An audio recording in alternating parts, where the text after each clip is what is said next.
এর ময়দানে আমার আল্লাহ ওই কন্যা দুটোর ওসিলায় ওই মেয়েটাকে ওই মহিলা মাটাকে আমার আল্লাহ জান্নাতি বানিয়ে দিবে। সুবহানাল্লাহ। আলোচনা বোঝার চেষ্টা করেন, আলোচনা নেওয়ার চেষ্টা করেন। শবে বরাত আমরা মানাই, লাইলাতুন নিসফি মিনাশ শাবানকে আমরা গুরুত্ব দিয়ে অনেক ইবাদত করি। মেয়েদের মধ্যে অনেক ইবাদত বেশি থাকে, জিকির আজকার তাসবিহ পড়ে, কোরআন তেলাওয়াত করে, নফল রোজাগুলো রাখে, বিভিন্ন তাসবিহ দরুদ নামাজ সালাত নফল ইবাদত করতে থাকে। কিন্তু এমনও বহু মা বোন আছে রোজা রাখে শবে বরাতে, কিন্তু ছেলে মেয়ে একই পুকুর ঘাটে গোসল করে। নফল রোজা রেখেছে ভালো দিক, কিন্তু একই জায়গায় ছেলে মেয়ে তুমি গোসল করছো, ইসলাম তোমাকে মান্যতা দিতে পারে না। গোসল করার পরে উযুটা করে, উযু করার পরে আবার করে এসে যোহরের নামাজ আদায় করার পরে নফল রোজার সাথে সাথে কোরআন তেলাওয়াত করে, 5 ওয়াক্ত নামাজও পড়ে, কিন্তু পর্দার দিকে মজবুত নয়। একই কলতলায় দাঁড়িয়ে দেওর ভাবে গোসল করে ফেললো। মাথা নাড়িয়ে লাভ নাই, এরা রকেটে করে চাঁদ থেকে নামেনি, এরা মঙ্গল গ্রহ থেকে প্লেনে করে আসে নাই। আল্লাহর নবী নবী মুহাম্মদ রাসূলুল্লাহ সাল্লাল্লাহু আলাইহি ওয়াসাল্লাম জানিয়ে দেয়, আল্লাহ না করুক খোদা না খাস্তা কথার জন্য বলি, যদি কোনো মেয়ে ছেলে জাহান্নামে যায়, যদি কোনো মহিলা জাহান্নামে যায়, সে একা যাবে না, তার সাথে 4 জন পুরুষকে সিয়ের সাথে করে সে জান্নাত জাহান্নামে যাবে। 1 নাম্বার তার বাপকে নিয়ে যাবে, তার স্বামীকে নিয়ে যাবে, সন্তানকে নিয়ে যাবে, তার ভাইকে নিয়ে যাবে। একা জাহান্নামে যাবে না, সঙ্গে 4 জনকে সাথে করে জাহান্নামে নিয়ে যাবে। আপনি স্বামী কারণ আপনার দায়িত্ব আছে আপনার স্ত্রীকে শরিয়ত মোতাবেক পরিচালনা করার। আপনি পিতা কারণ আপনার দায়িত্ব আছে আপনার সন্তানটাকে আপনার কন্যাটাকে শরিয়ত মোতাবেক পরিচালনা করার। আপনি ভাই আপনার বোনের প্রতি আপনার দায়িত্ব আছে। ভাই চিন্তা করছে বোন যে প্রেম করছে, যদি বলি মাকে আমারটা বলে দিবে, দরকার নেই, তুইও চালিয়ে যা আমিও চালাই। এই কথা বলেন না,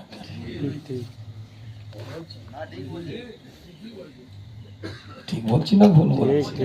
তুইও চালিয়ে যা আমিও চালিয়ে যাই। বাপও জানে আমার মেয়ে প্রেম করে, মাও জানে আমার ছেলে ভালোবাসে, সম্পর্কটা 4 বছর টিকে আছে। বিয়ের অনুষ্ঠানে দেখা হয়েছে, রাতে গল্প করতে করতে চেয়ারে সময় কেটে যায়, কেউ প্রতিবাদ করে না। গ্রামের মানুষ জানে রাস্তার ধারে দাঁড়িয়ে যে গল্প করছে, এরা দুজন দুজনকে চায়। ঠিক ঠিক। আমি বলি না, কোরআন বলে, কিতাবটা খুলে দেখে নেন, সূরাতুল আল ইমরানটা খুলে নেন, 3 নম্বর সূরা 164 নম্বর আয়াত। আল্লাহ পাক কোরআনের মধ্যে জানিয়ে দেয়, ওয়া ইন কানু মিন ক্বাবলু লাফি দালালিম মুবিন। এমন একটা সময় রাসূল আপনাকে দুনিয়াতে পাঠালাম, সেই সময়টা একটা প্রকাশ্য পথভ্রষ্টতার যুগ ছিল, অজ্ঞতার যুগ ছিল, মূর্খতার যুগ ছিল, ডার্কনেস টাইম, অন্ধকারাচ্ছাদিত টাইমে আপনাকে রাসূল আপনাকে আমি পাঠিয়েছি। আমি বলি না, কোরআন জানিয়ে দেয়, লিতুখরিজান নাস মিনাজ যুলুমাতি ইলান নূর, মানুষকে অন্ধকার থেকে আলোর দিকে আপনি ফিরিয়ে আনবেন, সেই জন্য আপনাকে দুনিয়াতে পাঠালাম। রাসূল যে যুগটা এসেছিল সেটা অজ্ঞতার যুগ, মূর্খতার যুগ, সেই ডার্কনেস টাইম, অন্ধকারাচ্ছাদিত সময়, প্রকাশ্য পথভ্রষ্টতা হতো। নবী প্রকাশ্য পথভ্রষ্টতার যুগে দুনিয়াতে এসেছে, আর বর্তমানে ইসলামের পরিচয়ে, মুসলমানের বাড়ির পরিচয়ে প্রকাশ্য পথভ্রষ্টতা হয়। কেউ কোশ্চিনকালে এখন প্রতিবাদ করা থেকে দূরে চলে গেছে। আরে মাঠে ময়দানে প্রতিবাদ পরে করবে, তোমার ঘরে আগে প্রতিবাদ করো। আন্দোলন ঘরে করো। 3 দিন ধরে ডিজে বাজলো, একই কাঁচ পাঁচির, ওই পাঁচিরের ধারে ড্যান্স হলো, বাজনা চললো, গান হলো, হলদির অনুষ্ঠান, মেহেদির অনুষ্ঠান, খিরখানির অনুষ্ঠানে নোংরামি, ইসলাম বিরোধী কার্যকলাপ হলো, ফোন নিয়ে বিবাহ হলো, তুমি পরের দিনে কবজি ডুবিয়ে অলিমায় হাড় জড়ো করলে কেন? কি করবো এই যুগে? আরে তুই না গিয়ে তো তাকে পার্টিসিপেট না করে তো বিরত থাকতে পারতে, ওটা তোমার জন্য আন্দোলন ছিল। না যাওয়াটা আন্দোলন তোমার জন্য। শুনবে না আমিও জানি, নিবে না আমিও জানি, হাড় জড়ো করতে গেলে কেন তুমি? আমি তো বলছি নিবে না, তোমার কথা গুরুত্ব নেই, প্রাধান্য দিবে না, পরের দিন হার জড়ো না ভাই তোরা এটা শরিয়ত বিধি কাজ করছে আমি যাবনি। গ্রামে যদি এরকম 50টা দাঁড়িয়ে যেত প্রতিবাদের জায়গায়, কোনো কিছু না করে নিজেকে ওই জায়গায় না নিয়ে গিয়ে এই প্রতিবাদ যদি করত, তাও সমাজ ন্যূনতম পরিবর্তনের জায়গা খুঁজে পেত। মুখে বলছি পাক্কা হারাম, পরের দিন যে কবজি ডুবিয়ে হাড় জড়ো করছে আমার মতন হুজুর।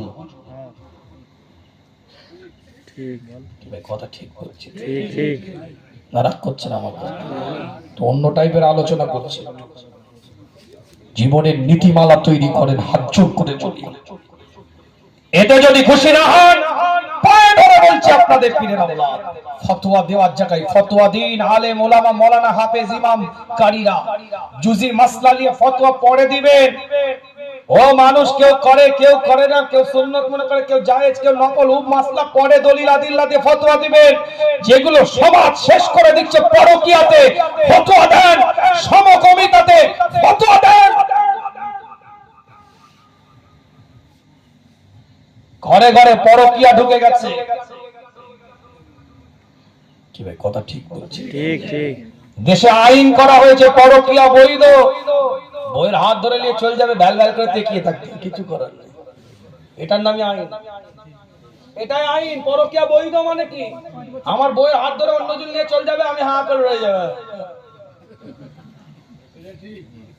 তোমার জিডিও নেবে না পুলিশ, বলে বৈধ, ওর মন চেয়েছে চলে গেছে। এই কথা বলে না। ঠিক ঠিক। এটা সুপ্রিম কোর্ট। আমি নরমাল সাদামাটা ভাষায় বলছি, আর ওরা ইংরেজিতে অ্যাক্ট তৈরি করেছে, কিন্তু ব্যাক্ট এটাই। ওরা সুপ্রিম কোর্টে অ্যাক্ট তৈরি করেছে, বিল পাস করেছে পার্লামেন্ট থেকে।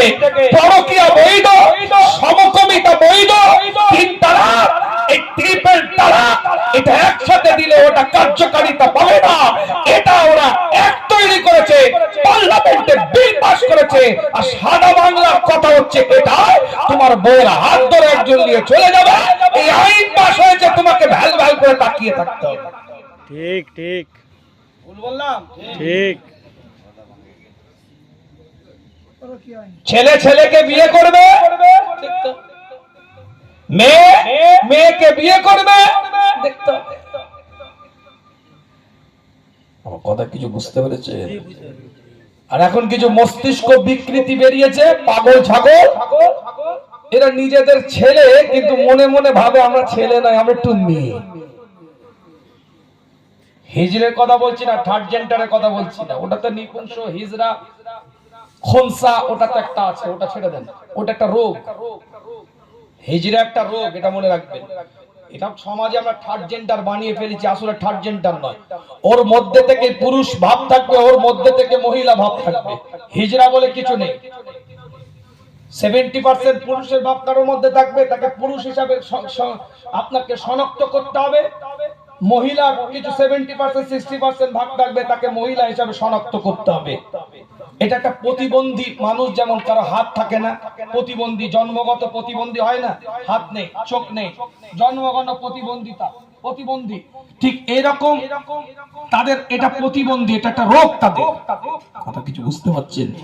আল্লাহ আমাদের সকলকে কবুল করেন, সকলে বলেন আমিন। কিন্তু পাগলের মাথা খেয়ে কিছু বেরিয়েছে এখন, মেন্টাল আধুনিক। আপনারা দেখবেন ইন্টারনেট, ইউটিউব, সোশ্যাল মিডিয়াতে এদেরকে মেয়ে মেয়ে ভাব লাগছে বলে এরা মেয়ের আকৃতি নিয়ে ঘুরছে। আবার অনেক ইনজেকশন পুশ করে ছেলে থেকে মেয়ে হচ্ছে, মেয়ে থেকে ছেলে হচ্ছে। কথা কিছু বুঝতে পারছেন? সমাজকে বিকৃতির দিকে ফেলে দিচ্ছে। বিকৃত মস্তিষ্ক থেকে বাঁচার জন্য আপনাকে আমাকে ঠিক জায়গায় নিট ক্লিন ইসলামকে জড়িয়ে রাখতে হবে। ভালোবাসা থাকতে পারে, কেউ কাউকে ভালোবাসতে পারে, আমি ভালোবাসাকে আপনাকে হস্তক্ষেপ করছি না, ভালোবাসা নিজের ইচ্ছায় হয় না, ভালোবাসা হয়ে যায়, কারোর প্রতি কারো দুর্বলতা এসে যেতে পারে, কিন্তু মনে রাখবেন আপনার অভিভাবক হিসাবে কিছু দায়িত্ব আছে। আপনি যখন জানতে পারছেন আমার ছেলে আর একটা মেয়ের সাথে রিলেশনশিপ আছে, সম্পর্ক আছে, আমার মেয়ের সাথে আর একটা ছেলের রিলেশনশিপ আছে, সম্পর্ক আছে, ডাকেন তাদের অভিভাবককে, ডেকে বলেন বিয়ে কর। যখন প্রেম করছিস বিয়ে করে ভালোবাস, কত ভালোবাসা আছে উঠলে দে। ঠিক ঠিক। বোনার ভার নিতে পারবো না, 5 বছর রিলেশনশিপ করবে, ফোনে হোয়াটসঅ্যাপে ইমোতে ভাইবারে ভিডিও কল করবে রাত 3টের সময়, ও জেনার কোনা ঘরে নিতে পারবো না, বিয়ে কর, তারপরে ভালোবাসা দেখে যা। কত ভালোবাসবি তখন বুঝবো। কথা বলে যুক্তি খারাপ দিলাম, বিরোধী নয়, কি দরকার বিরোধী করে কোনো লাভ নেই। ও কোন জায়গায় জোর করে বিয়ে দিবে, তারপরে অন্য জায়গায় আবার 6 মাস পরে টাওয়ার লেগে বসতে হবে, ও দরকারই নেই ঝোট ঝামেলায় যায়। রাতে বেলায় ফোনে কুই কুই করবে, জামাই ফোন করে বলবে কি মেয়ে দিয়েছে, ওর তো অন্য জায়গায় সম্পর্ক আছে, নিয়ে চল যান, খামাখায় ঝোট ঝামেলায় জড়িয়ে যাবে। যাকে মন দিয়েছে তাকে দিয়ে দাও, যা দেখো জান্নাতে যাক আর জান্নাতে যাক, তুই তোর জীবন গুছিয়ে নে। ঠিক। কিছু বাপ আছে, আবার বিশ্ব পাকা বাপ আছে, বিশ্ব পাকা মা আছে, কিছু মনে করবেন না, বাস্তব কথা বলছে না, ওদের সাথে আমাদের থেকে স্ট্যাটাস মেনে না, ও কোথায় পাকামু করে, পাকামু ছুটে যাবে দেখতে। যেটা বলছি সেটা শোনো, বর্তমান পরিস্থিতির দিকে তাকিয়ে কথা বলছি। যাদের সাথে স্ট্যাটাস মিলে জোর করে সেখানে বিয়ে দিবে, দেখবে আর নেই ওখানে, পাখি অন্য জায়গায় উড়ে গেছে, তারপরে দেখতে হবে। কথাগুলো হয়তো সাদা মাটাই বলছে, হুজুর কি বলছে রে, হ্যাঁ এটাই বলছি। এজন্য সমাজ যেদিকে হাঁটছে সেই জায়গাটায় আপনাকে সচেতন হতে হবে। আমার ছেলে আর একটা মেয়েকে ভালোবাসে, আমি জানতে পেরেছি, ওই মেয়ের অভিভাবককে ডাকেন, আমার ছেলে তোমার মেয়েকে ভালোবেসে ফেলেছে, কি করবে, বিয়ে দিবে? হ্যাঁ বিয়ে দেবো। এই বসো, কবে ঠিক করবে? আটটা পড়িয়ে দেন, নিকাহটা করে দেন, অনুষ্ঠান পরে করবে, গুনাহ থেকে বেঁচে যাবেন। এইটাই বুঝাচ্ছি গোদা বাংলায়। আমার মেয়ে একটা ছেলেকে ভালোবেসে ফেলেছে, এই তোর বাপকে ডাক, গেলে এই বিয়ে কর, কত ভালোবাসবি বাসে পাতে, এই কথা বলে, কথা ঠিক ঠিক। রাগ করছে, আমি কারো ক্ষতি করলাম না, কিন্তু উপকার করছি রে বাবা। তুই সাময়িক নিয়ে ঘুরছিস, পার্মানেন্ট নিয়ে ঘোরার লাইন করে দিল। আল্লাহ নবী, আল্লাহ রাসূল সাহাবে কেরাম হুজুরদের সাথে আলাপ আলোচনা করে, শাবানের গুরুত্ব নিয়ে আলোচনা আপনাদের খিদমতে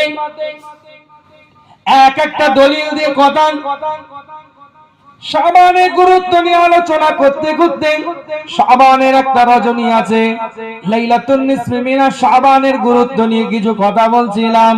তার মধ্যে থেকে কিছু যুগ উপযোগী সামাজিকতার দিকে লক্ষ্য করে কিছু আলোচনা আপনাদের খিদমতে রেখেছি। আল্লাহ নবী, আল্লাহ রাসূলের হাদিসগুলোকে চয়ন করেছে, সংকলন করেছে ইমাম তিরমিজি রাহমাতুল্লাহ আলাইহি। জামে তিরমিজির মধ্যে কিতাবের খেতাব খুলে দেখেন, পরিষ্কার করে লেখা আছে কুতুবুস সিত্তা কিতাব, সিয়াসিত্তার কিতাব, জামে তিরমিজির মধ্যে ইমাম তিরমিজি রাহমাতুল্লাহ আলাইহি সুনানে তিরমিজির মধ্যে একটা বাব তৈরি করেছে, সেই বাবের নাম দিয়েছে লাইলাতুন নিসফি মিনাশ শাবান। 14 তারিখের দিনগত রাতের নাম দিয়ে একটা বাবকে বানিয়ে দিয়েছে। সুবহানাল্লাহ। বাব মানে অধ্যায়, অনুচ্ছেদ, লেসন। কিতাবটা খুলে রাখেন, ইমাম তিরমিজি রাহমাতুল্লাহ আলাইহি হাদিস আনছে আম্মা জান আয়েশা সিদ্দিকা রাদিয়াল্লাহু তাআলা আনহা থেকে হাদিসটা riwayat। আল্লাহর নবী মুহাম্মদুর রাসূলুল্লাহ সাল্লাল্লাহু আলাইহি ওয়াসাল্লাম আম্মা জান আয়েশা সিদ্দিকা রাদিয়াল্লাহু তাআলা আনহা ঘরের মধ্যে হুজুর আমার তাশরীফ নিয়ে গিয়েছেন। আল্লাহর নবী আল্লাহ রাসূল আরাম ফরমাচ্ছে, তাজেদার আরাম করছে। আম্মা জানের পাশে হুজুর বিছানার মধ্যে ঘুমিয়ে আছে। আম্মা জান হঠাৎ করে গভীর রাত্রিরে ঘুম থেকে উঠে দেখে আল্লাহর নবী আল্লাহর রাসূল ঘরের মধ্যে নয়, হুজুর ঘর থেকে অন্য কোথাও চলে গিয়েছে। আম্মা জান ঘর থেকে বেরিয়ে চতুর্দিকে খুঁজতে আরম্ভ করে, সরকারে কায়নাত কোথায়, মদিনার দুলাল কোথায়, ইমামুল মুরসালিন কোথায়, আল্লাহর নবী আল্লাহ রাসূলের আহলিয়া আম্মা জান আয়েশা সিদ্দিকা রাদিয়াল্লাহু তাআলা আনহা লক্ষ্য করে দেখেন আল্লাহর নবী আল্লাহর রাসূল জান্নাতুল বাকির সামনে দাঁড়িয়ে বাকি এক গারকাতের সামনে দাঁড়িয়ে এই গভীর রাত্রিরে আমার নবী দুটো হাত তুলে চোখ দিয়ে পানি টোশাটাকে গড়িয়ে দিচ্ছে। জোরে বলবে সুবহানাল্লাহ, চিৎকার দিয়ে সুবহানাল্লাহ। আল্লাহর নবী নবী মুহাম্মদ রাসূলুল্লাহ সাল্লাল্লাহু আলাইহি ওয়াসাল্লাম আম্মা জানকে যখন দেখলেন, আম্মা জান আয়েশা সিদ্দিকা রাদিয়াল্লাহু তাআলা আনহাকে যখন দেখলেন, আল্লাহর নবী ডাইরেক্ট বলতে আরম্ভ করলেন, আয়েশা তোমার আল্লাহ তোমার নবী তোমার সাথে হক তালফি করবে না, তোমার সাথে তোমার অধিকারকে তোমার আল্লাহ তোমার রাসূল ছিনিয়ে নেবে না। আল্লাহ নবী আল্লাহ রাসূল ডাইরেক্ট বুঝিয়ে দিলেন, আয়েশা এটা মনে করো না, এই গভীর রাত্রিরে আমি তোমার ঘরে আরাম ফরমাচ্ছিলাম, তোমার ঘরে নিদ্রা যাচ্ছিলাম, তোমার ঘরে আমি তাশরীফ নিয়ে গিয়েছিলাম, আজকে রাতটা তোমার জন্য না, আমি তোমার ঘরে ছিলাম, এটা তুমি মনে করো না। এই গভীর রাত্রিরে আমি অন্য কোন আহলিয়ার ঘরে গিয়েছি, এই গভীর রাত্রিরে আমি অন্য কোন আহলিয়ার ঘরে গিয়েছি তাশরীফ নিয়ে, এটা তুমি ভেবো না। আয়েশা তোমার আল্লাহ এবং তোমার রাসূল তোমার কাছ থেকে তোমার হকটাকে ছিনিয়ে নিবে না। সুবহানাল্লাহ। আম্মা জান আয়েশা কিছু বলে নাই, কিন্তু আম্মা জান বলছে আমার মনে কিন্তু এটাই হয়েছিল, কিন্তু হুজুর আমার মনের উত্তরটা আগেই দিয়ে দিলেন। সুবহানাল্লাহ। মনে করেছো আয়েশা চলে গেছি কোথাও, তোমার হক আজকে এই রাতটা তোমার আল্লাহ তোমার রাসূল তোমার কাছ থেকে তোমার হকটাকে ছিনিয়ে নেবে না, হক তালফি করবে না। আল্লাহর নবী নবী মুহাম্মদ রাসূলুল্লাহ সাল্লাল্লাহু আলাইহি ওয়াসাল্লাম জানিয়ে দেন, আয়েশা আজকে সেই রাত, আজকে সেই রাত যেই রাতে আমার আল্লাহ সাত আসমান থেকে নিজেকে নামিয়ে নিয়ে চলে আসেন। প্রথম আসমানে সে বান্দাকে ডাকে, কি আমার কাছে রিজিক চাও, আমি আল্লাহ থেকে রিজিকটা দেব, কি আমার কাছে সন্তান চাও, আমি আল্লাহ থেকে সন্তানটা দেব, কি আমার কাছে সম্পত্তি চাও, আমি আল্লাহ থেকে সম্পত্তিটা দেব, তোমরা যা চাইবে আমি আল্লাহ তোমাদেরকে তাই দান করে দেব। সুবহানাল্লাহ। আম্মা জান আয়েশাকে বলে, আয়েশা আজকে সেই রাত আমার রাসূল এলান করে দেয়, একটা কবিলার নাম বললেন, একটা গোত্রের নাম হুজুর বললেন, গোত্রের নাম বলার পরে হুজুর চিৎকার দিয়ে বলে, আয়েশা ওই গোত্রের মানুষগুলো ভেড়া বকরির পালকে খুব বেশি পছন্দ করত, বেশি বেশি করে বকরি পুষত, বেশি বেশি করে তারা ভেড়া পুষত, তাদের বড় বড় ভেড়ার পাল ছিল। সেই রকম একটা গোত্রের কথা, সেই রকম একটা কবিলার কথা আল্লাহর নবী আল্লাহর রাসূল এলান করে দিলেন। সেই গোত্রের নাম দিয়ে হুজুর বললেন, সেই গোত্রের যত ভেড়া আছে বকরি আছে, সেই ভেড়া বকরির লোমের সমতুল্য, সমস্ত পালের ভেড়ার লোমের সমতুল্য যদি কারো গোনা থাকে আমার আল্লাহ এই রাত্রিরে তাদেরকে ক্ষমা করে দেয়। সুবহানাল্লাহ। বলে বলে সুবহানাল্লাহ। ক্ষমা তালাশ করার মাস, জীবন তৈরি করার মাস। ইমাম তিরমিজির রিওয়ায়াত, সনদ বিশুদ্ধ হাদিস দ্বারা প্রমাণিত।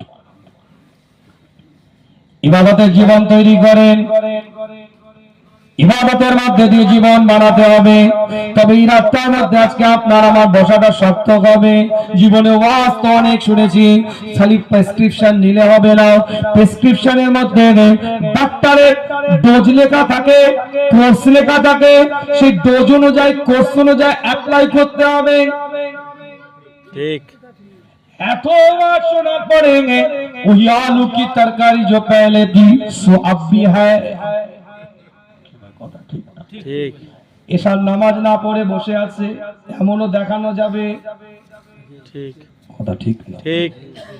ফজরের নামাজ না পড়ে ঘুম থেকে উঠবে এরকমও দেখানো যাবে। একটু চাপ হয়ে গেছিল, কাল ওয়াজ শুনেছি তো, বাপরে বাপ, কি ভাঁজ, একটা বড় ঢ্যামনার কথা। ওয়াজের দোয়াই দিয়ে কি বলছে, কালকে ওয়াজ শুনেছি তো একটু চাপ হয়ে গেছে। তুই অন্যদিন কোথায় ছিলিস? কাল নয় ওয়াজ শুনেছি, ছেড়ে দিলাম। আমি কে ছাড়া, আল্লাহর কাছে পাকড়াও হতে হবে। আমি কথার লেগে বলছি, অন্যদিন কোথায় ছিলিস? আমার কথা বলেন, কথা ঠিক করছি না। জীবন তৈরি করেন, শরীয়ত অনুযায়ী জীবন বানান। নামাজে মসজিদে মসজিদ গুলোকে আবাদ করেন। যে নিজের জায়গা মসজিদে করলো, আল্লাহ তার জায়গাটাকে জান্নাতের মধ্যে করে দিল। মসজিদ গুলোকে একটু আবাদ করতে হবে। আল্লাহ নবী মুহাম্মদ রাসূলুল্লাহ সাল্লাল্লাহু আলাইহি ওয়াসাল্লাম জানিয়ে দেয়, কিতাবটা খুলে দেখে না, সূরাতুল আল ইমরান 96 নম্বর আয়াতের মধ্যে আল্লাহ পাক জানিয়ে দেয়, ইন্না আউওয়ালা বাইতিন উদিয়া লিন-নাস লাল্লাযী বাক্কাতা মুবারাকান ওয়া হুদাল লিল আলামিন। আমি বলি না, কোরআন জানিয়ে দেয় পৃথিবীর প্রথম ঘর হচ্ছে কাবা, বাইতুল্লাহ। জোরে বলে সুবহানাল্লাহ। সকলে জোরে বলে সুবহানাল্লাহ। পৃথিবীর প্রথম ঘর হচ্ছে কাবা, বাইতুল্লাহ। সুবহানাল্লাহ। আল্লাহ পাক জানিয়ে দেয়, এটা মানুষের জন্য বরাদ্দ করে দিলাম। উদিয়া লিন-নাস লাল্লাযী বাক্কাতা, যেটা বাক্কার মধ্যে, যেটা মক্কার মধ্যে, যেটা বালাদুল আমিনের মধ্যে আল্লাহর তরফ থেকে জানিয়ে দেওয়া হয়, যারা এখানে যাবে রবের পক্ষ থেকে আল্লাহ তাদেরকে মোবারক বানিয়ে দিবে। সুবহানাল্লাহ। একটা আয়াতের মধ্যে 5টা কথা আল্লাহ বললেন। ইন্না আউওয়ালা বাইতি, পৃথিবীর প্রথম ঘর কাবা, বাইতুল্লাহ। দ্বিতীয় নাম্বার বললেন উদিয়া লিন-নাস, মানুষের জন্য, ঈমানদারদের জন্য বরাদ্দ। লাল্লাযী বাক্কাতা, যেটা বাক্কার মধ্যে, মক্কার মধ্যে, বালাদুল আমিনের মধ্যে। 3টে বললেন। চতুর্থ নাম্বার বলছেন যারা ওখানে যাবে তারা মোবারক হয়ে যাবে। পঞ্চম নাম্বার আল্লাহ আয়াত দিয়ে বলছেন ওয়া হুদাল লিল আলামিন, আর আমি আল্লাহ কাবা বাইতুল্লাহটাকে হেদায়েতের একটা কারখানা বানিয়ে দিলাম। সুবহানাল্লাহ। যারা যাবে হেদায়েত পাবে, যারা যাবে ওখানে হেদায়েত পাবেই।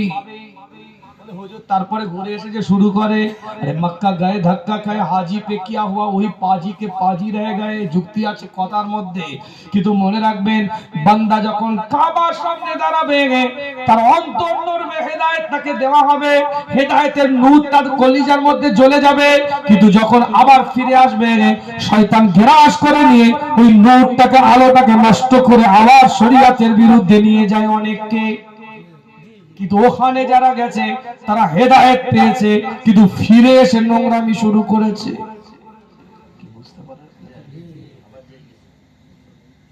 বলে হুজুর আপনি বলছেন হুদাল লিল আলামিন, শাহরুখ খানও তো ঘুরে এসেছে, আমির খানও তো গেছে, সালমান খানও তো গেছে, এই কথা বলেন না। তাহলে আয়াতের সাথে তো মিলছে না কথা।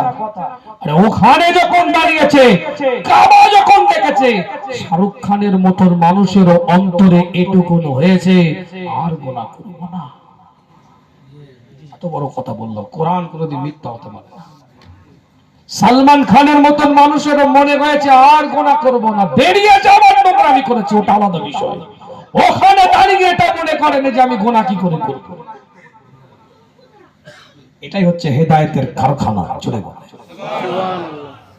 পৃথিবীর তাম যত মসজিদ গুলো আছে ওই কাবা বাইতুল্লাহর অংশ, যেটা পৃথিবীর প্রথম ঘর, কাল কিয়ামতের ময়দানে, কাল হাসরের ময়দানে তাম বিশ্বটা যেদিন তাবাহ হয়ে যাবে, ধ্বংসের স্তূপে পরিণত হয়ে যাবে, আমি বলি না কোরআন জানিয়ে দেয় নাই ইজা যুলজিলাতিল আরদু জিলজালাহা, যেদিন জমিনটা কেঁপে উঠবে, হুররিকাত লিকিয়ামিন সাআতিন, যেদিন কিয়ামতটা সংগঠিত হবে, ওয়া আখরাজাতিল আরদু আসকালাহা, যেদিন জমিনটাকে আল্লাহ বলবে জমিন তুই ভূমি করে দে, তাই করে দে, আমওয়াতিহা ওয়া কুনুজিহা, লাশসমূহ খনিজ দ্রব্যসমূহ বের হয়ে আসবে, সে কঠিন সময় তাম বিশ্বের বুক থেকে মসজিদগুলো কাবার সাথে লেগে যাবে, কাবা বাইতুল্লাহ জান্নাতের দিকে যাবে, রেল যেমন আগে থাকে, বগিগুলো যেমন পিছনে থাকে, কাবা বাইতুল্লাহ জান্নাতের দিকে যাবে, তাম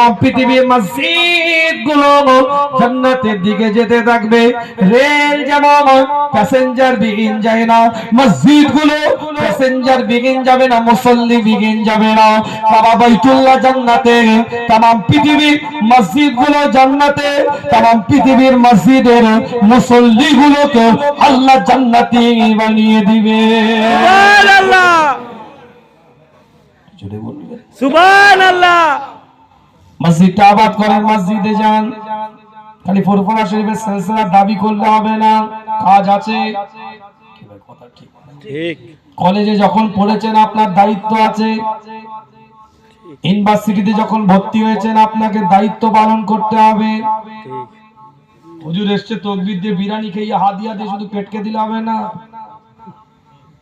কথা বলেন না, ঠিক ঠিক হচ্ছে আল্লাহ নবী মুহাম্মদ রাসূলুল্লাহ সাল্লাল্লাহু আলাইহি ওয়াসাল্লাম সাহাবায়ে কেরাম হুজুর থেকে জিজ্ঞাসা করে, আমার সাহাবারা, তোমাদের বাড়ির সামনে যদি কোনো একটা পুকুর থাকে, যদি কোনো একটা জলাশয় থাকে, সেই পুকুর সেই জলাশয়ের মধ্যে যদি কেউ ডেইলি 5 বার নিজের শরীরটাকে ধৌত করে, তার শরীরের মধ্যে কি কোনো ময়লা থাকতে পারে? আল্লাহ নবী, আল্লাহ রাসূলের সাহাবারা বলে, হুজুর ডেইলি 5 বার শরীরটাকে ধৌত করলে তার শরীরের মধ্যে কোনো ময়লা থাকে না।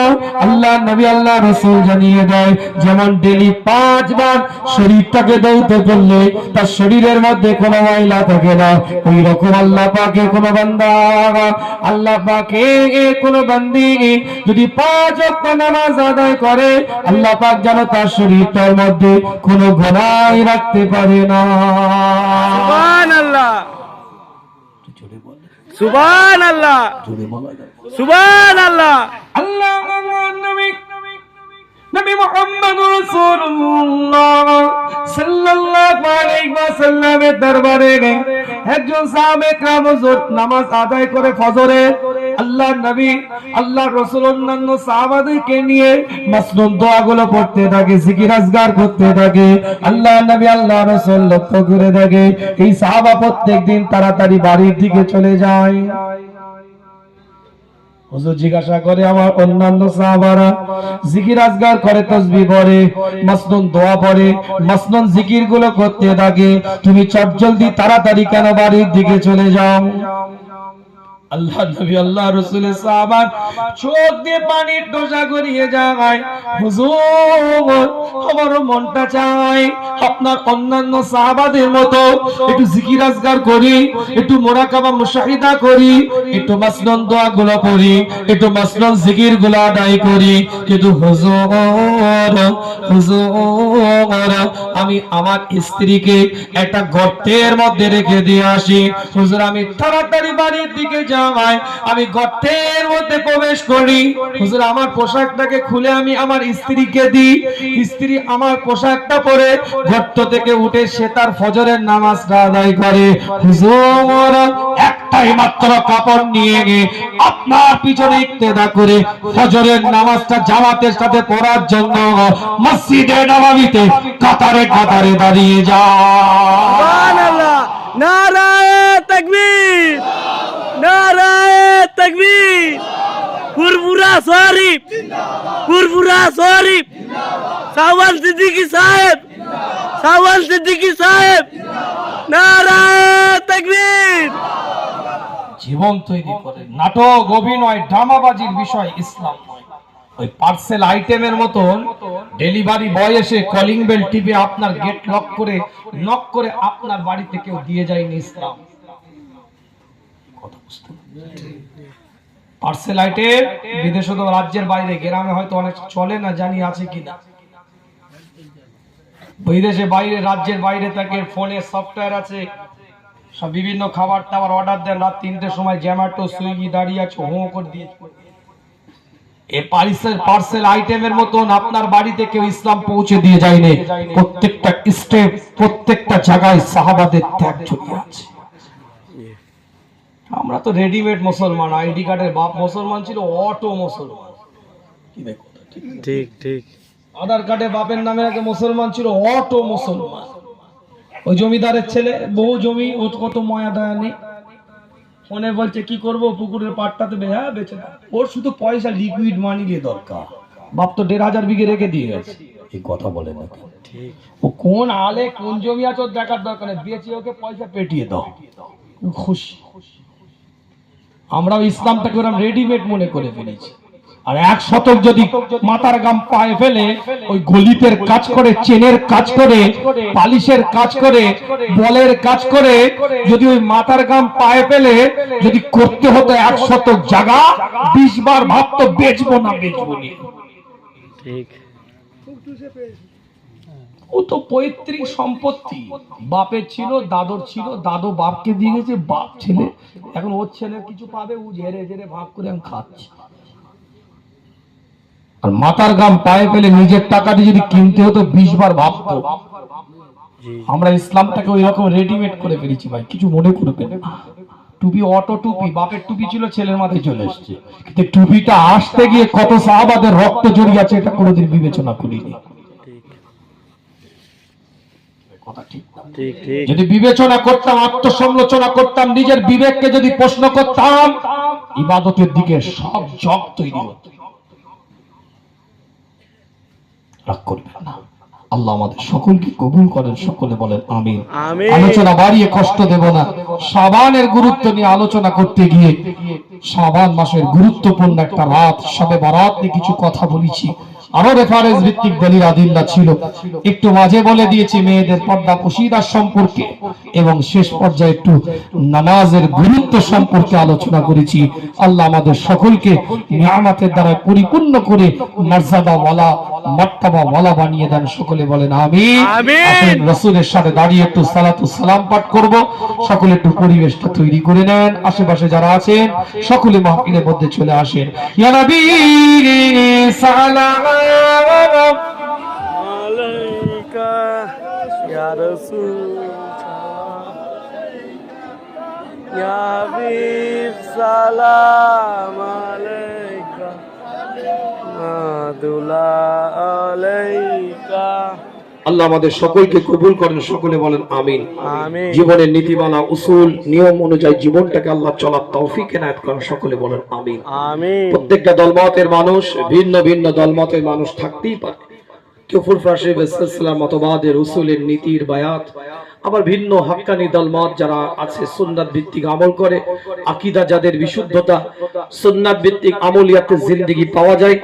যে কোনো আকাবিরের মানুষ কিন্তু উলিল আমর অন্য কাউকে মানতে পারে, নীতিবাদ উসুল অন্য কিছু অনুযায়ী চলতে পারে, কিন্তু তাদের বিশুদ্ধতা আছে ঈমানের মধ্যে, আমলের মধ্যে।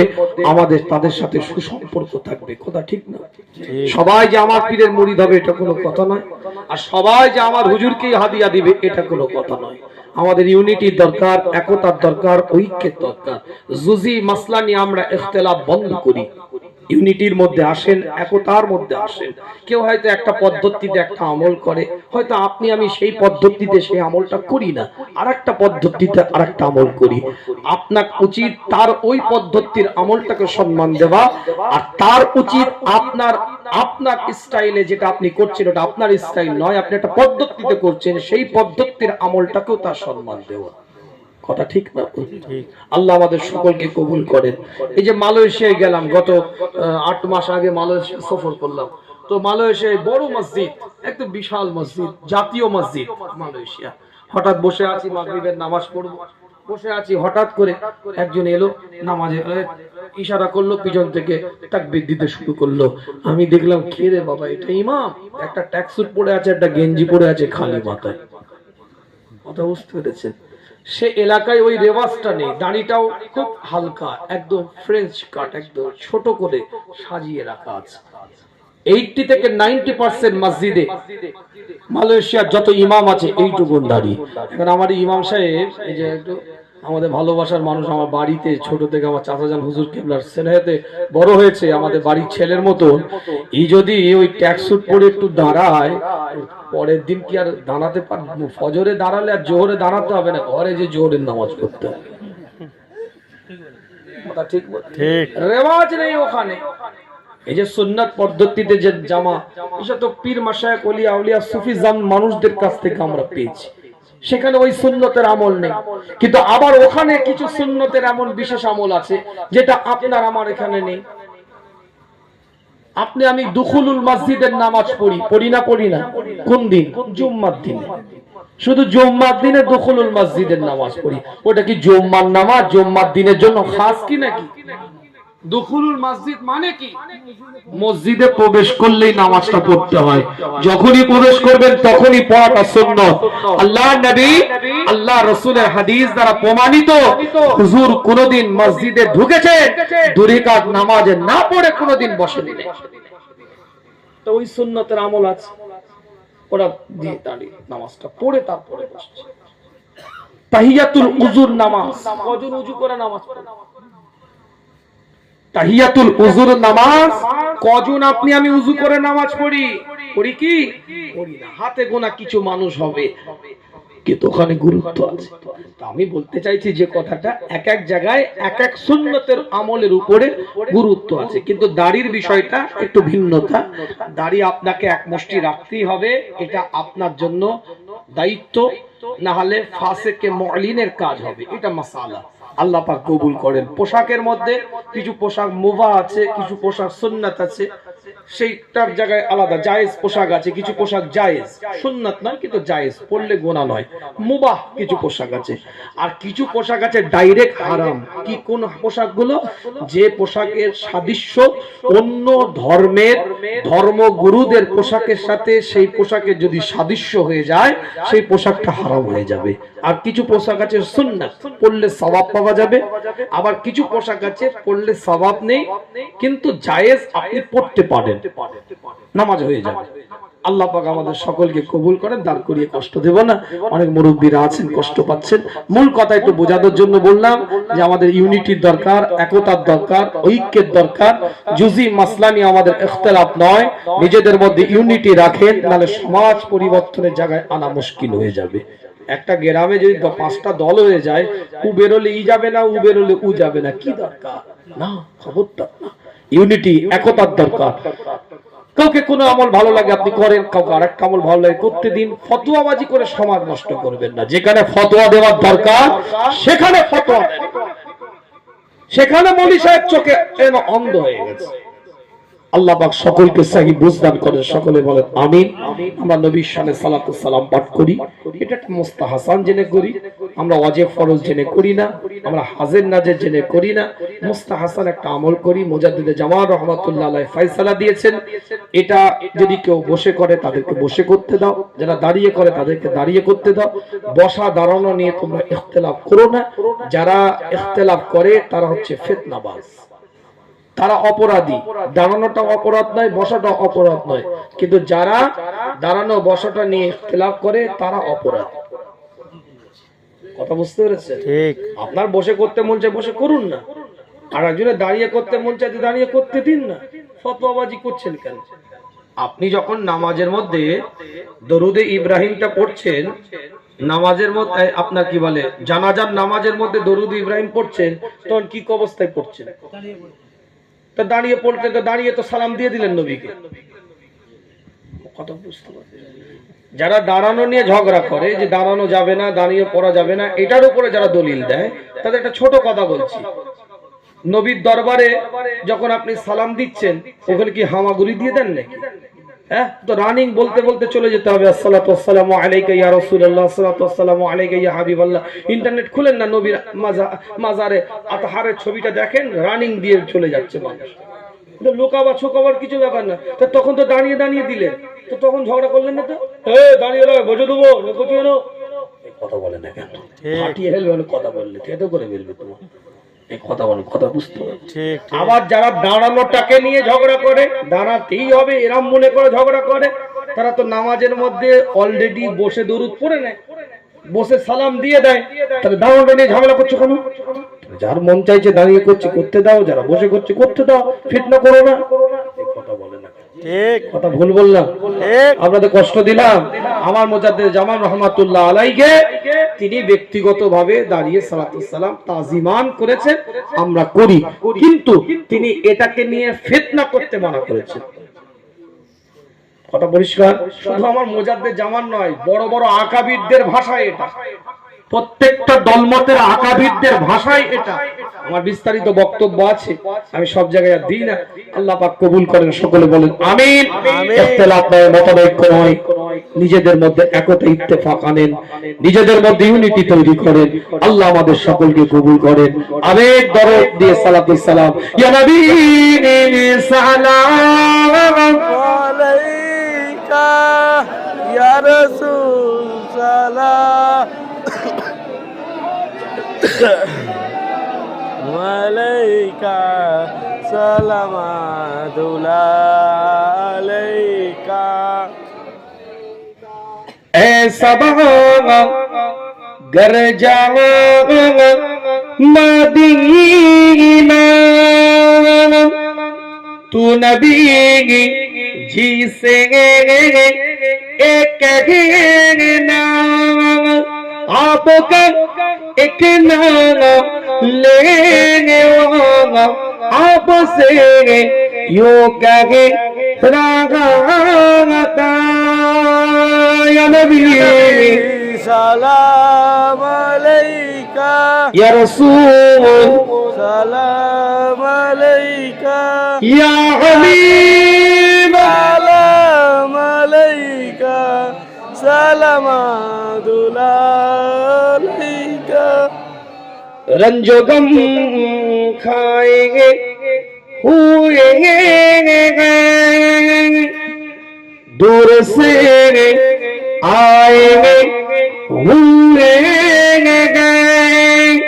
तुम पे इतराए हुए हाथ पे लाएंगे हुए या नबी सलाम अलैका या रसूल सलाम अलैका या हबीब सलाम अलैका सलामुल्लाह।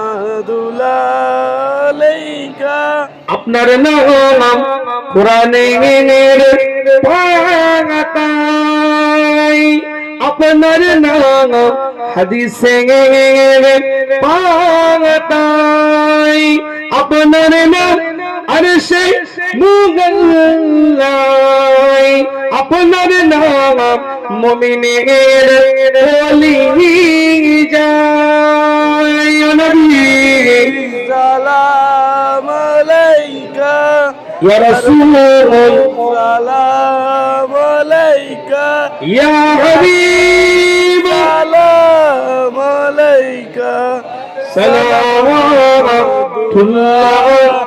अलैका।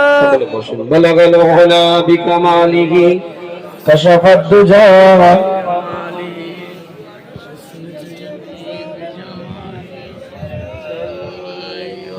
মাশাআল্লাহ। আল্লাহ কবুল করেন। সুন্দর পরিবেশ আল্লাহ করার তৌফিক দিয়েছেন। আল্লাহ বিশেষ আমল করার আল্লাহ আমাদের সকলকে সুযোগ করে দেন। সকলে বলেন আমিন আমিন। ইয়াদ রাখবেন, খেয়াল রাখবেন, আল্লাহ কোরআনের মধ্যে জানিয়ে দিচ্ছেন সূরাতুল আহজাবের মধ্যে 33 নম্বর সূরা 70 নম্বর আয়াতের মধ্যে আল্লাহ জানিয়ে দেয়, ইয়া আইয়ুহাল্লাযীনা আমানুত্তাকুল্লাহ ওয়া কুলু কাওলান সাদীদা يصلح لكم أعمالكم ويغفر لكم ذنوبكم ومن يطع الله ورسوله ফাকাদ ফাযা ফাওজান আযীমা। গুরুত্বপূর্ণ আল্লাহ কথা বলেছেন। এই কথাটা বলি আমি আপনাদের কাছ থেকে দোয়া করে বিদায় নেব। আল্লাহ পাক জানিয়ে দিচ্ছেন, এ ঈমানদারেরা তোরা আল্লাহকে ভয় কর। ইয়া আইয়ুহাল্লাযীনা আমানুত্তাকুল্লাহ, তোরা আল্লাহকে ভয় কর। আকুলু কাওলান সাদীদা, সত্য কথা বল, সত্য কথা বল। আল্লাহকে ভয় করার পরে দায়িত্ব হচ্ছে সত্য কথা বলা। ক্ষমতা আছে, পাওয়ার আছে, আধিপত্য আছে, স্ট্যাটাস আছে, লোকবল আছে, জনবল আছে, পিছন থেকে বড় ব্যাকিং কাজ করে, বিরাট একটা দাম আধিপত্য আছে, সমাজে একটা কথার গুরুত্ব আছে, মান্যতা আছে, বিশাল কিছু একটা ব্যাপার। মনে রাখবে, আপনি যদি তার মধ্যে কোনো ভুল দেখেন, আপনার দায়িত্ব হচ্ছে ভদ্রতার সাথেও সংশোধনের বার্তা তাকে পৌঁছে দেওয়া। আমি আমার কথা বলছি, অন্য কারো কথা না। আমি হুজুর, আমি পীর সাহেব, পীরজাদা, আমি কোনোটাই নয়। আপনাদের কাছে একটা পরিচয় আছে, আমার মুজাদ্দিদ জামান নাওলা, সম্মানীয় জায়গা একটা আছে। আমার মধ্যে যদি কোনো আপনি একটা ভুল দেখেন, হয়তো চোখ দিয়ে বলতে পারলেন না, সামনাসামনি হয়তো বলতে পারলেন না, কিন্তু আপনার নৈতিক ঈমানি দায়িত্ব আমাকে সংশোধনের জন্য আপনি সুন্দরভাবে ভদ্রতার সাথে চিঠির মাধ্যমে, হোয়াটসঅ্যাপে লিখনির মাধ্যমে, যেমন করে হোক আমার কাছে আমার ভুলটাকে প্রতিবাদ করা। প্রতিবাদ মানে কি? ওই লাফিয়ে চিঠি বলাটা কি প্রতিবাদ নাকি? আমার ভুলটাকে সংশোধন করাটাই হচ্ছে আপনার প্রতিবাদ। সমাজে ওই রকম অনেক ক্ষমতাশীল ব্যক্তিত্ব ঘুরে বেড়ায়, আপনি আমি দেখি যে ভুল করছে, ছেড়ে দে, কি দরকার, ঝামেলায় জড়াতে চাসনি, কবরে ঢুকো, থেতো করে ফেলবে। আপনি ভদ্রতার সাথেও আপনাকে বলতে হবে, না এটা আপনি যেটা করছেন ভুল। মুখে এভাবে না বললেও লিখনির মাধ্যমে জানিয়ে দেন, আপনি আপনার দায়িত্ব খালাস করে দেন। মানলে মানলো, না মানলে না মানলো। আল্লাহ আমি বলেছি, চেষ্টা করেছি, শুনেন না, আমি কি করবো? কথা ঠিক বলছি না? রাগ করছে আমার কথা? ঠিক। আল্লাহর পক্ষ থেকে জানিয়ে দেওয়া হচ্ছে, আকুলু কাওলান সাদীদা, সত্য কথা আমাকে আপনাকে বলতে হবে। ইসলিহ লাকুম আ'মালাকুম, আল্লাহ পাক ভুল ত্রুটিগুলোকে ক্ষমা করে আমলটাকে আল্লাহ কবুল করে দিবে। জোরে সুবহানাল্লাহ। ইয়াগফিরু লাকুম যুনুবাকুম, আমার আল্লাহ ক্ষমা করে দিবে। জোরে সুবহানাল্লাহ। আল্লাহ নবী, আল্লাহ রাসূল হুজুর আমার এলান করে দেয়, কোরআনের আয়াতটা আল্লাহ পাক নাজিল করে দেয়, কিতাবটা খুলে রাখেন। পৃথিবীর মধ্যে সাকসেস ব্যক্তিত্বকে আপনি বলবেন টাকা আছে, পয়সা আছে, অর্থ আছে, সম্পদ আছে, ব্যাংক ব্যালেন্স আছে, সুন্দরী একটা বউ আছে, সুন্দরভাবে তার 3টে ছেলে চাকরিজীবী, 4টে জামাই বড় ব্যবসাদার, শিল্পপতি, সমাজের মধ্যে সে সাকসেস হয়ে গিয়েছে। এটা আপনার আমার সংজ্ঞা, ডেফিনেশন। এদেরকে মনে করি আমরা সাকসেস, উত্তীর্ণ, সমাজের বুকে প্রতিষ্ঠিত। এদেরকে আমরা সার্টিফিকেট দিয়ে থাকি, এদের উপরেই আমাদের এই ধারণাটা হয়ে থাকে। কিন্তু মনে রাখবেন, কোরআন জানিয়ে দেয়, ওয়ামাইয়ুতিল্লাহা ওয়া রাসূলাহু, সাকসেসের মানদণ্ড এগুলো নয়, সাকসেসের মূল থিম এগুলো নয়। সাকসেসের মানদণ্ড হচ্ছে ওয়ামাইয়ুতিল্লাহা ওয়া রাসূলাহু, আল্লাহর ইত্তেবা করা, রাসূলের ইত্তেবা করা। আল্লাহর পক্ষ থেকে জানিয়ে দেওয়া হয়, সাকসেসের মানদণ্ড হচ্ছে আল্লাহ এবং তার রাসূলের ইত্তেবা করা। ফাকাদ ফাযা ফাওজান আযীমা, এবং আমার আল্লাহ, আমার মাওলা, আমার খোদার পক্ষ থেকে তাদের উপরে আল্লাহ পাক বলছেন, সাকসেসের মানদণ্ড হচ্ছে ফাকাদ ফাযা ফাওজান আযীমা, আল্লাহ এবং আল্লাহ রাসূলের ইত্তেবা। এটাই সাকসেসের মৌলিক মানদণ্ডে পৌঁছে যাওয়ার একটাই উপায়। সুবহানাল্লাহ। সাকসেসের মানদণ্ড টাকা পয়সা, অর্থ সম্পদ নয়। আল্লাহর ইত্তেবা যদি থাকে, কর্মকাণ্ডের মধ্যে, চাল চলন, আখলাক, ব্যবহারের মধ্যে, নম্রতা, ভদ্রতার মধ্যে, সৌন্দর্য যদি থাকে, ইত্তেবায়ে রাসূল, রবের হুকুম অনুযায়ী যদি থাকে, এটাই সাকসেসের মানদণ্ড। জুড়ে বল সুবহানাল্লাহ। অন্য আরেকটা আয়াতের মধ্যে পাওয়া যায় সূরাতুল হাদীদ, কিতাবটা খুলে দেখেন 57 নম্বর সূরা 12 নম্বর আয়াতের মধ্যে আল্লাহ পাক জানিয়ে দেয়, কোরআন তার ভাষার মধ্যে দিয়ে এলান করে দেয়, ইয়াউমা তারাল মুমিনিনা ওয়াল মুমিনাতি ইয়াসআ নূরুহুম বাইনা আইদিহিম ওয়া বিআইমানিহিম বুশরাকুমুল ইয়াউম জান্নাতুন তাজরি মিন তাহতিহাল আনহারু খালিদিনা ফিহা যালিকা হুয়াল ফাওজুল আযীম। সুবহানাল্লাহ। আওয়াজ নিয়ে এত কোন ওয়াজ যতই জজবা দিলে আর হবে, বিরিয়ানি কান মতোই চলে। 2 ঘন্টার মতন আওয়াজ করলাম, 1টা মিনিটের জন্য বলতে পারবেন না যে ফাঁকি বেরিয়েছে। এই জায়গাটা হুজুর টাইম পাস করছে, 1টা মিনিটের জন্য বলতে পারবেন না, প্রত্যেকটা তথ্য নিয়ে কথা বলেছি, কিন্তু রেসপন্স জিরো। রেসপন্সটা তো আমি দেবো সার্টিফিকেট, আপনারা দিলে তো হবে না। ছেড়ে দে মাকে দে বাচ্চি, যেন কি এমন অত্যাচার করা হচ্ছে, পরিষ্কার কথা। বহু জায়গায় আল্লাহ ওয়াজ করায়, তবে এরম শ্রোতা আমি খুব কম জায়গায় দেখেছি। আমি এটা বলিনি যে আপনারা ওয়াজ শোনেন না, এটা আমি আস্তাগফিরুল্লাহ বলিনি। ওয়াজ শোনার মনোযোগ ঠিক আছে, কিন্তু আপনাদের ভিতর থেকে কিছু বেরোয়নি ভয়েস। আমার কথা কিছু বুঝতে 100% মনোযোগী আপনারা, এটা আমি বলবো। কিন্তু রেসপন্স যেটাকে বলে, প্রত্যেকটা ক্রিয়ার একটা বিপরীত প্রতিক্রিয়া। যে আমার ফুল স্টপ, আমার কমা, তাসবির আওয়াজ, এটা হয় 4-এর পরে 4-এর যেমন আওয়াজ শোনা যায়, 6-এর পরে যেমন 6-এর আওয়াজ শোনা যায়, আউটের পরে যেমন আউটের আওয়াজ শোনা যায়, গোলের পরে যেমন গোলের আওয়াজ শোনা যায়, এখানেও তো আশা করা যায় সুবহানাল্লাহ, আলহামদুলিল্লাহ, আল্লাহু আকবার আওয়াজ শোনা যাবে। কি ভাই কথা ঠিক না? ঠিক। স্টেডিয়ামে খেলা শুরু হওয়ার 2 ঘন্টা আগে থেকে দর্শক খেচা খাচে ভাড়াবো। কি ভাই কথা ঠিক না? ঠিক। যে কজন ভিতরে দেখছে তার 3 ডবল বাইরে দাঁড়িয়ে আছে ঢুকবে বলে। কি ভাই কথা ঠিক বলছি তো? ঠিক। আর এখানে বক্তা এসে উঠে ডাকতে ডাকতে 1 ঘন্টা কেটে যাবে।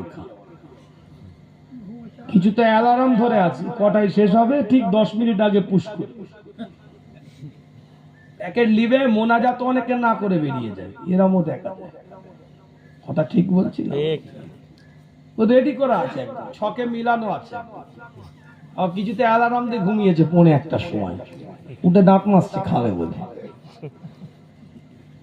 কি ভাই কথা ঠিক বলছি? কিয়ামটা একটু আগে করে দিয়েছে, তো থতমত খেয়ে গেছে। কি হলো রে, শেষ করে দিবে চলে? কি হলো? যেমন রূহ তেমন ফেরেশতা, তুমি আমাকে চিনোনি, আমি কি জিনিস? আল্লাহ পাক আমাদের সকলকে কবুল করুন, সকলে বলুন আমিন। জোরে বলা যাবে আমিন? আমিন। এই আয়াতের ব্যাখ্যাটা করব না দোয়া করে দেব? এটা আওয়াজ দেন দেখি, নারায়ে তাকবীর। আল্লাহু আকবার। এই আওয়াজ নয়, চিৎকার দিয়ে বলেন নারায়ে তাকবীর। দিল খুলে বলেন নারায়ে তাকবীর। আল্লাহু আকবার। আল্লাহ নবী আল্লাহ রাসূলের উপর আয়াতটা আল্লাহ নাযিল করে দেন। খুব সংক্ষেপ আয়াতে শুধু মানেটা করে দিই, বিস্তারিত আলোচনা নয়। আল্লাহ পাক জানিয়ে দেয়, কাল কিয়ামতের ময়দানে ইয়াউমা তারাল মুমিনিনা ওয়াল মুমিনাত, আল্লাহ পক্ষ থেকে মুমিন নরনারীদের একটা দলকে আল্লাহ পাক বানাবে।